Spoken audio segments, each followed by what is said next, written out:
Welcome to the Exceptional Educators Podcast by Friendalytics EDU, where innovation meets inclusion in education.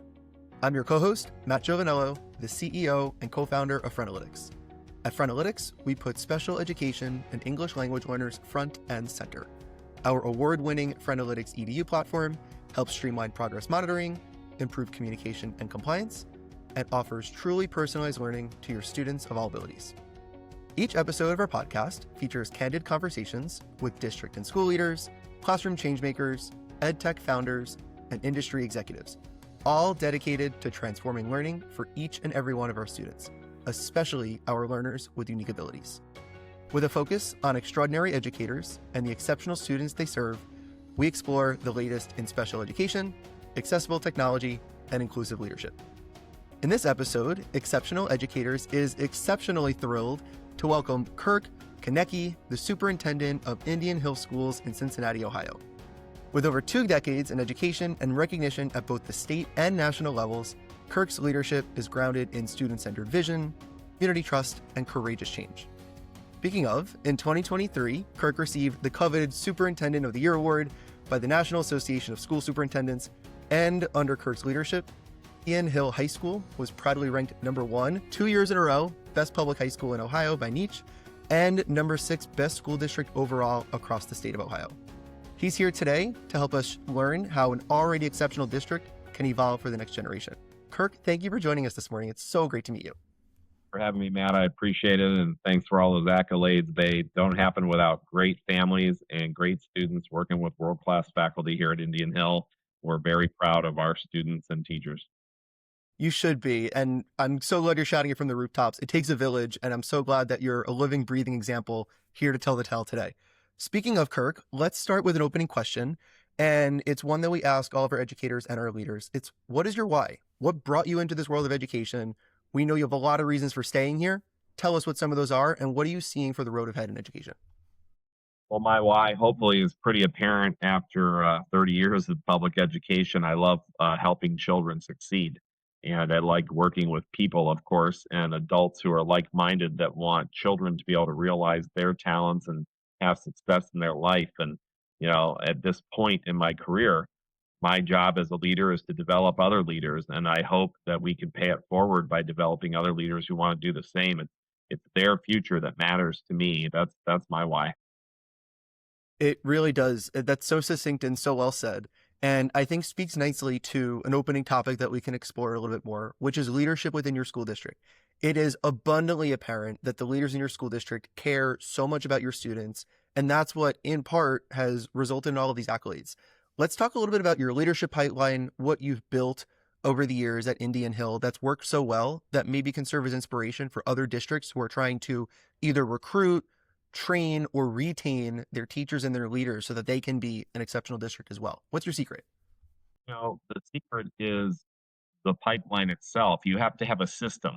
And I think you have to develop programming that is intentional, routine, and consistent that helps you attract and then develop and retain employees who want to be in the same culture. And so when we talk about leadership pipeline, we're really focused on the leadership development side. People talk in public schools and private schools a lot about leadership and look at those leaders and what they're doing. But teaching people how to be leaders and those skills that, first of all children can learn and then all adults can learn, that has to be systemic. And so we actually have a program in place, K through 12 here at Indian Hill, that we're really proud of. It's intentional, routine, consistent. There are opportunities for learning for adults and children about leadership skills themselves. And that becomes a part of the culture over time.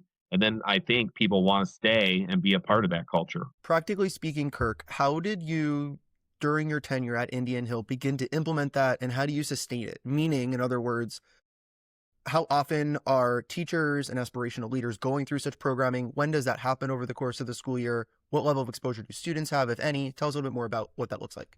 That's a great question. By intentional, routine, and consistent, I mean daily, weekly, monthly, formal meetings. We have a cabinet level meeting with administrators, right? We have a leadership team meeting monthly. We have our building leadership teachers meeting monthly. We have our district leadership team of teachers meeting quarterly. We bring our student leadership teams together monthly. We have building level student leaders working with adults weekly and monthly.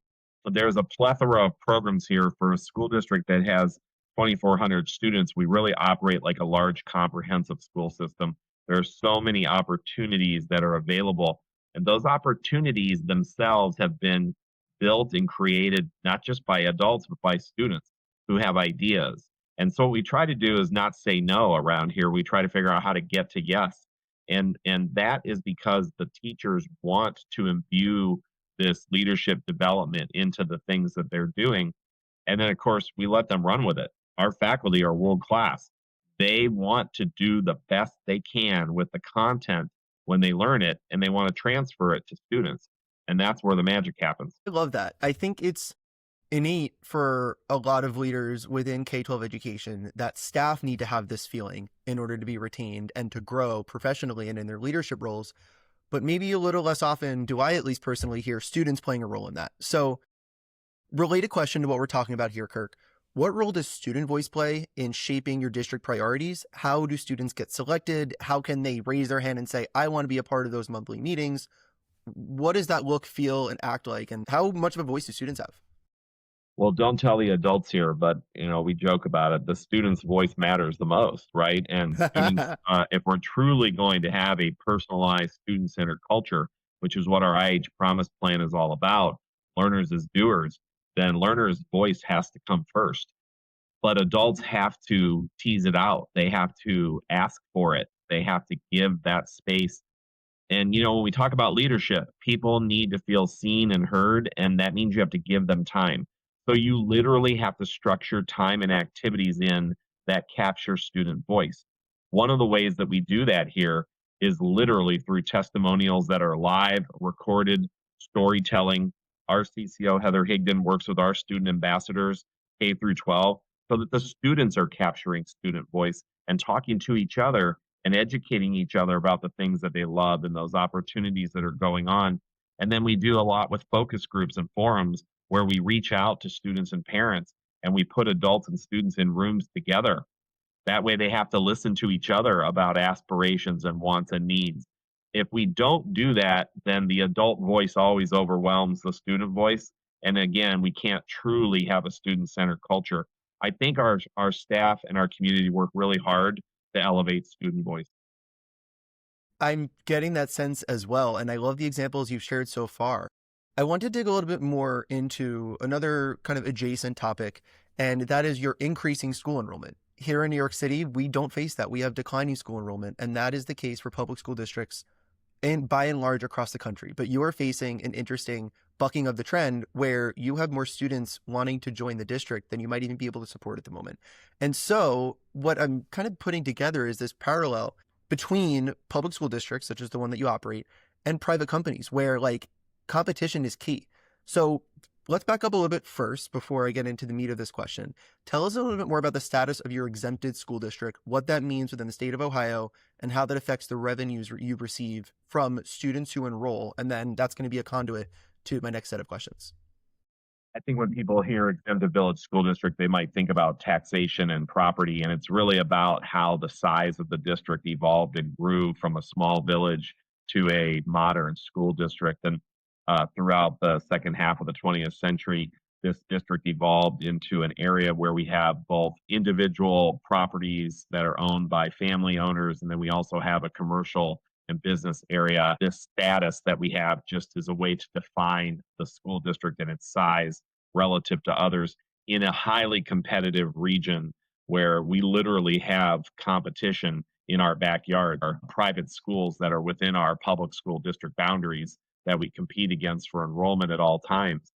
People have been turning over generationally in the area. We have a lot of new families that are moving in with multiple children, and there's been some new construction around our area, which has definitely driven another pop in enrollment. And I like to think the things we're working on are attractive to families, and that's why they want to come to the Hill. It absolutely is, especially when there's such fierce competition as there is with general companies in the private sector. It forces you not only to innovate and do better, but also to be aware of what other options exist that if you're complacent, for lack of a better word, you will miss out, and that enrollment will go right back down. So I think that hopefully it's seen as a motivator, but also a really heartening and flattering compliment that your enrollment continues to improve. Using that as a segue to another question I have, just from personal intrigue, how does the enrollment of your students and the increase of enrollment affect the way that your school and your district receives funding compared to the like how that funding follows a student they tend to go elsewhere? That's a little bit unique in the state of Ohio. Not everywhere follows that, as you know.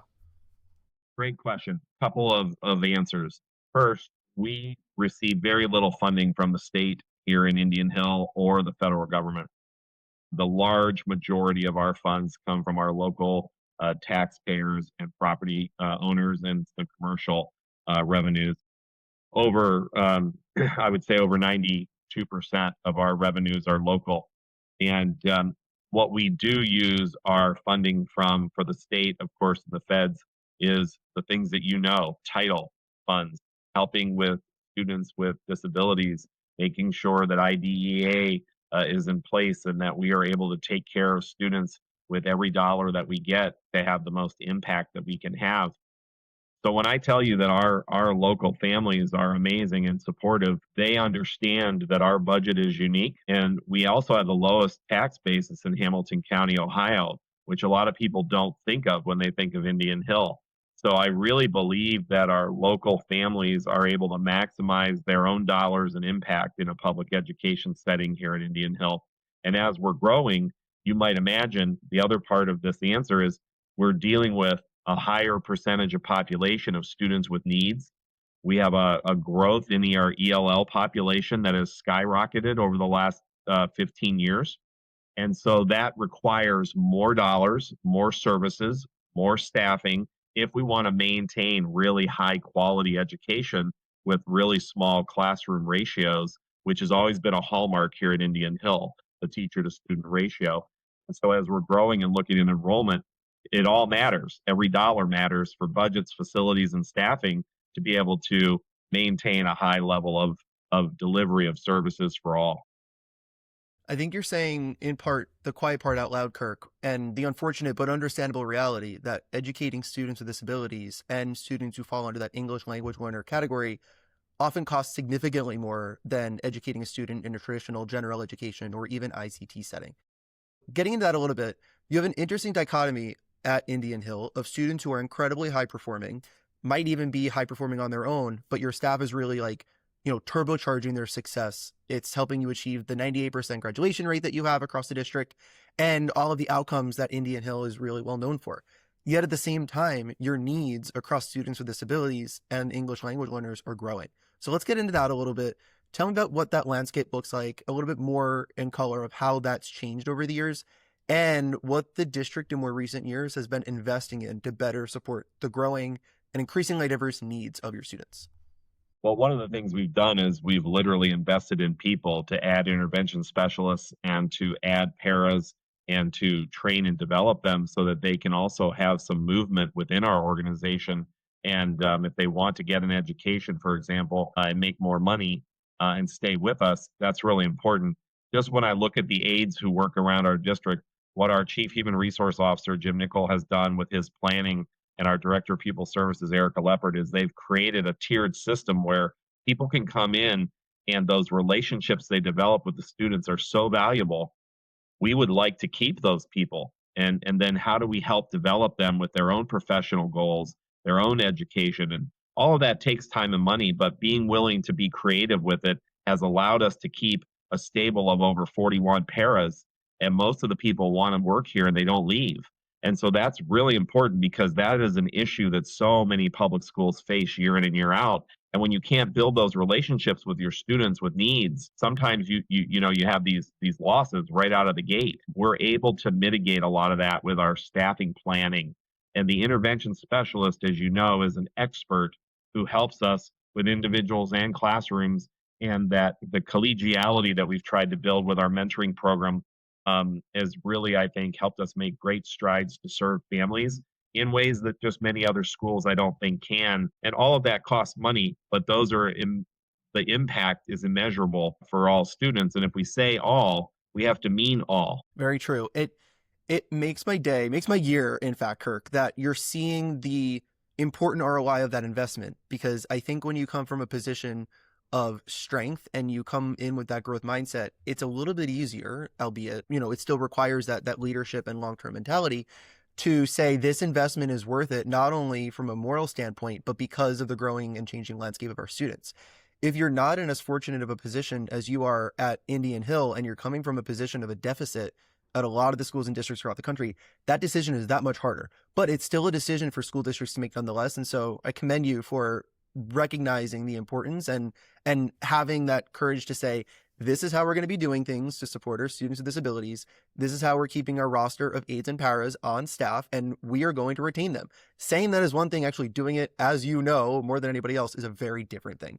There are a wide variety, an endless list of reasons why staff, including paras and other licensed special educators, bounce from district to district or out of the education system each and every year. There are issues within the school district that you can control, but then there are also a bunch, as you know, that you can't control. Changing regulatory landscape is one of them. And so this leads me to my next question.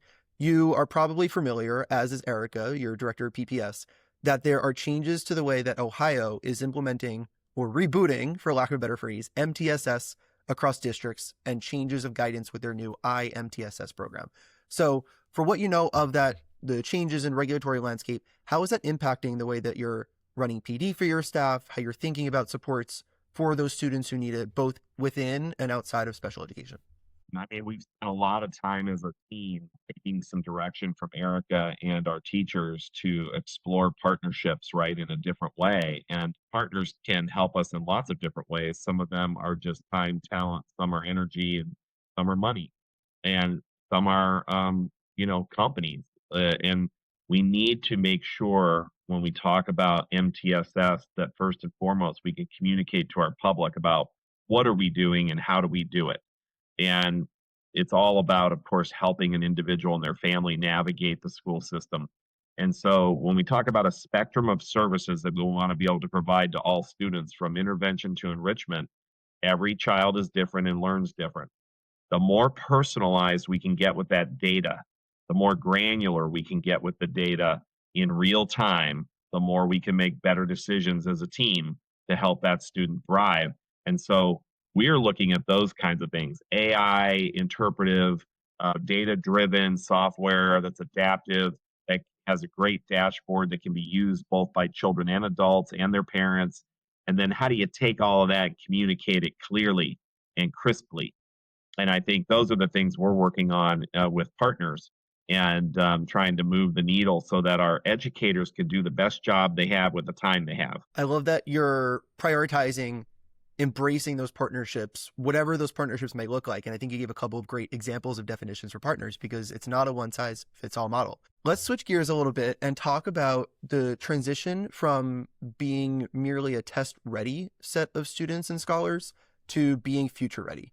I know Indian Hill over the years has taken on a variety of projects, whether it's project-based learning, building thinking classrooms, and other AI-focused mindsets that are preparing students for the 21st century. So help us unpack that a little bit more. What do those programs look like? What have been some success stories in their early years so far? I love the way you started that. I mean, there's no such thing as a test-ready learner who's a leader outside of a school classroom. So, I mean, at the end of the day, right, like if you're good at passing a test, great, you might be able to demonstrate some learning and I'll be proud of you. But what I want to know is that you can perform and demonstrate skills on your own and with teams. And I think what industry tells us is that in order for America to thrive, for Ohio to thrive, or New York to thrive, we need people who are interested in careers they are passionate about, where they find purpose, and where they want to work either as an individual or a team to solve critical problems that require communication. So for us at Indian Hill, STEM is the public facing label of how we talk to parents about high demand career pathways and industry outcomes. But the work is K through 12, not just at high school. How do we introduce the concepts of leadership, the 5 C's? How do we introduce STEM culture?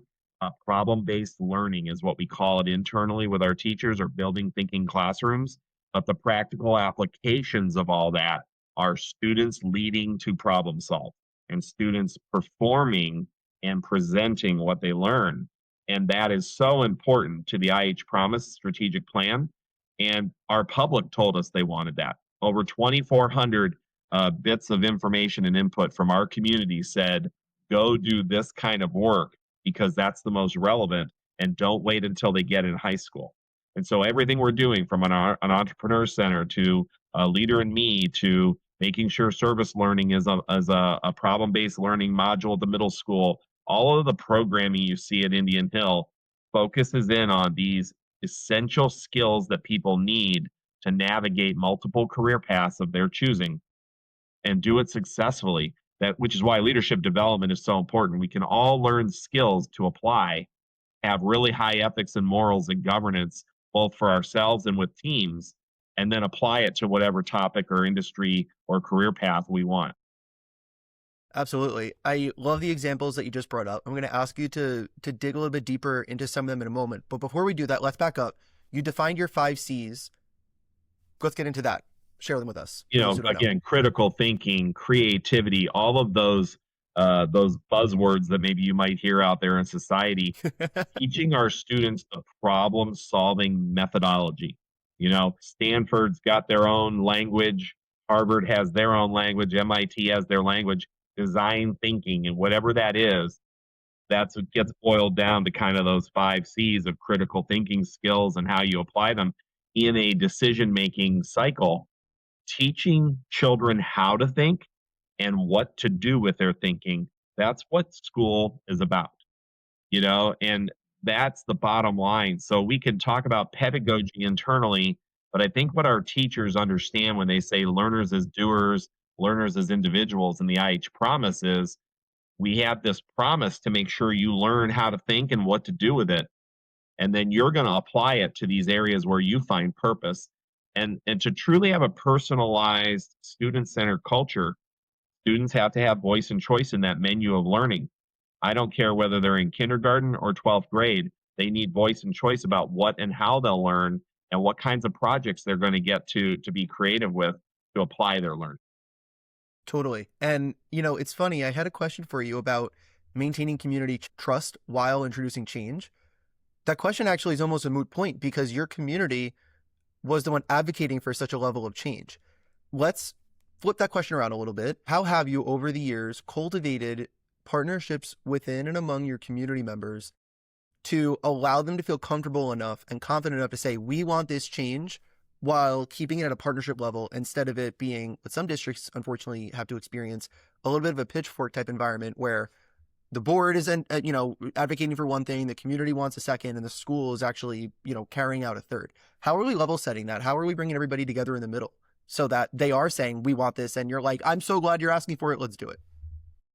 Great question, Matt. Like, first and foremost, as an administrator, no matter what your role is, to embrace your role, you have to be a listener. And you have to be willing to listen to input and feedback. And some of that's critical, but that helps you grow and work on continuous improvement. And so I think we have a bunch of professionals in this organization who just get that. Our head principals are amazing listeners, and they listen to faculty, staff, students, families, and those are the key partners, right, that we start with is our own staff and families, and to hear their needs and to try to meet them where they are. But the bigger level, how you have these transformative partnerships with community, whether it's nonprofits, agencies, or businesses, you really have to reach out to them in a public school setting. You have to reach out and kind of hold their hand to sustain the partnership so that they don't believe it's just a one-off transactional thing like a field trip or something, or hey, we want a free meal and we're going to do a lunch and learn. A transformative partnership is identifying common goals and outcomes we want for both organizations and how to help. We want every business in the Cincinnati region to be dying to hire Braves. And so the way we have to do that is we have to find common ground and continue to work together on the principles that matter. And that takes time and effort. It takes changing the culture, whether it's an event, an activity in the classroom, at the building level, at the system level. You have to build those things over time with the partners and really listen to their needs first and foremost and ask them how you can help them. Once they meet our kids, then it's magic because they build trust with our students. but you really have to work hard to do that in a school setting. That's right. Let's go into a little bit more your example of the entrepreneurial center that you've developed at Indian Hill. What grade levels do students have access to this environment? What kind of are the big lessons that you're hoping to instill in students? And how does that connect to this generation and the upcoming century's worth of jobs? I mean, I'm an entrepreneur, you know where I'm going with this, but how are we exposing students at those youngest levels to careers that maybe we don't even know about yet, but we need to start teaching them?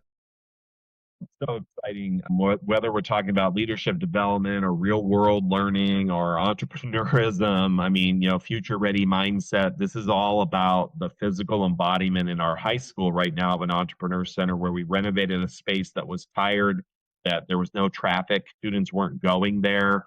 So the physical piece was, let's renovate and create the space that they need, and also that partners need to interact with them and make it look modern and contemporary. And then there's that notion of high school, right, should be more like college, but really our whole campus should feel more adult. The Entrepreneur Center serves students K through 12, which is what's really great. And I think we'll probably outgrow the current space we're in because the demand for students for programming is phenomenal. And so, whether it's an internship or an externship or a speaker series or business at breakfast, we have students who want to interact with our community partners and their teachers to do great work together.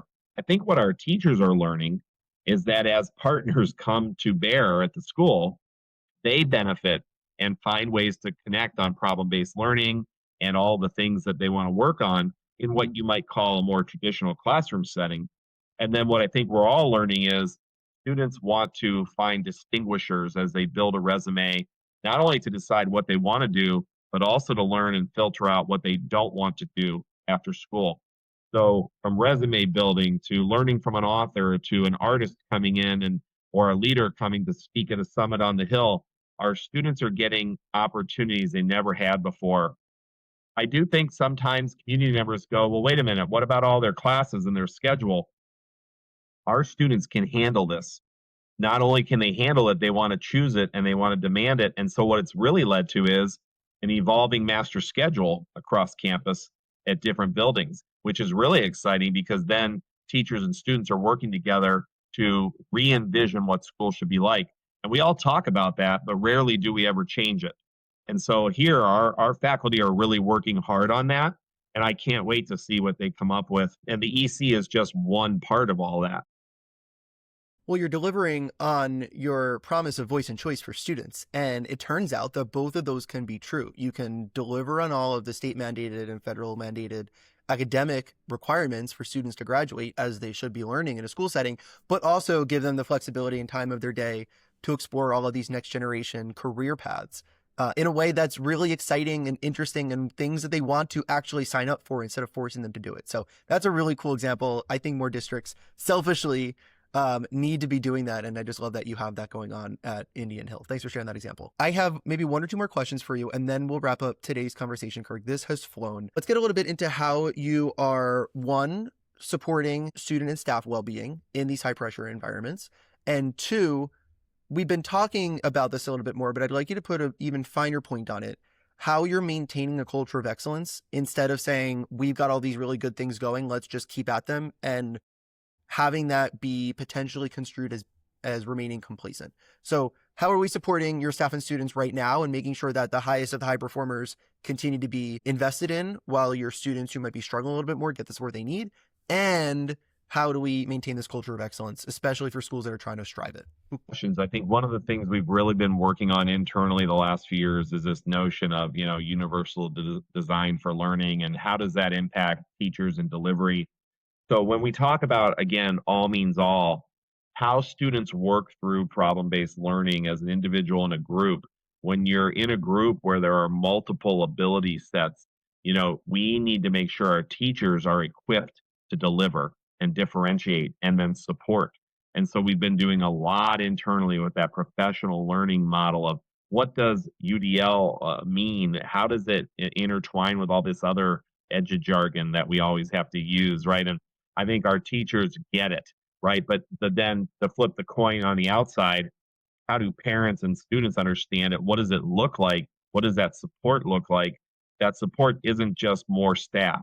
That support is using adaptive technology. That support is unified activities. Just in the area of activities and athletics, we have dramatically increased unified opportunities for students of all abilities to be together, both on and off campus. Our middle school was honored as the only unified champion in Ohio last year at that level. We're so thrilled about that honor because those teachers work so hard with our students and they deserve that.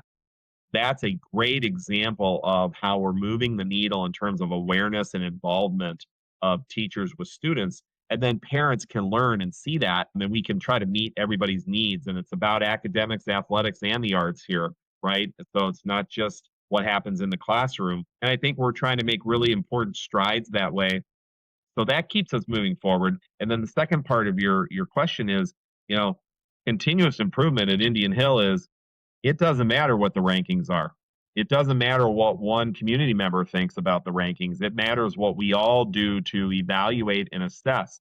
And around here, we like to use words like assess and aspire and achieve as a process, right? We're continually looking at gaps and what we need to do and continually trying to aspire with dreams about what's next at Indian Hill. One of our partner groups, the foundation, which very few public schools have a foundation, our foundation has a theme, and part of that is what's next. Well, we push them to think about what's next, and then our educators talk about that. And I have to tell you, my cabinet level administrative team, they are amazing people who are willing to dream big. And then sometimes you start small and scale up, right, with what you're going to do. That becomes part of the cycle of our work every year. It's almost November 1st. We're already working on 26 and 27 now because that's the cycle of continuous improvement that we're in. That's huge. I love those examples of how you not only practice but preach continuous improvement from everything at top level leadership of the district down through your classrooms and even into your foundation. It never dawned on me that the foundation could have a guiding theme or topic. And I think even like as obvious seeming as an example as that, I'm hoping for those listening to this, trying to find ways to breed innovation and this forward-thinking mentality in their own districts and communities are getting some really good recommendations on how they can very easily, or hopefully very easily, do that. Kirk, we are at the end of our time today. This has gone so fast. Thank you again for joining us this morning and lending your voice and sharing your thoughts with us. I have one more question that we ask all of our guests. That question for you is, what does being an exceptional educator or being an exceptional leader mean to you? Means I can help. I want to help children, and I want to help the adults that I'm around. I don't know that that makes anybody like me exceptional. I just hope people note and take note that I'm here to do that, and I can be proud of those things for them, and that fuels me. It does make you exceptional, newsflash, but I think you're also incredibly humble, and I think that having more leaders like you in our spaces to support the growth of our next generation of K-12 students is necessary and really appreciated. And I'm just glad that you're here to kind of tell the tale of what's working so well so that we can try and breed this in districts all over. We desperately need it in New York, all the way out to the coast on the other side in California. I know we'll really appreciate it, and all of our listeners in between. So Kirk, thank you again for joining us this morning. It was just such an inspiration listening to you, and I can't wait to follow the successes of Indian Hill in these next few school years to come. Thank you again for joining us. Matt, I appreciate you too. Thanks for having me. Absolutely. For everybody listening to today's episode of the Exceptional Educators Podcast, thank you for joining Kirk and me today. We will see you on our next episode.